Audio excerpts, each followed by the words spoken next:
కొంతమంది మనుషుల మీద పడి ఏడుస్తారు, వాళ్ళ మీద వీళ్ళ మీద పడి వ్యసనంతో ఏడుస్తూ ఉండదు. దరిద్రపు ఏడుపు. ఊరికి రోదిస్తూ ఉంటారు, వాళ్ళకెళ్ళి చూసి వీళ్ళకెళ్ళి చూసి. ఇదొక దరిద్రపు రోదన. అది కాదు.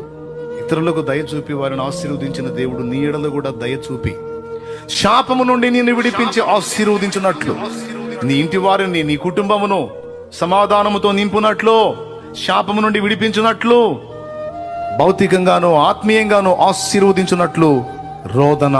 ఆయన వైపు చూసి చేసే రోదన, ఆయన కొరకు కనిపెట్టి చేసే రోదన, ఆయన సహాయం అర్థించి చేసే రోదన. రోదన విద్య సేవకులకు, విశ్వాసులకు, పరిచారకులకు, దేవుని సంబంధులకు అవసరమైన విద్య. మన కన్నీళ్లకు స్పందించే దేవుడు ఆయన.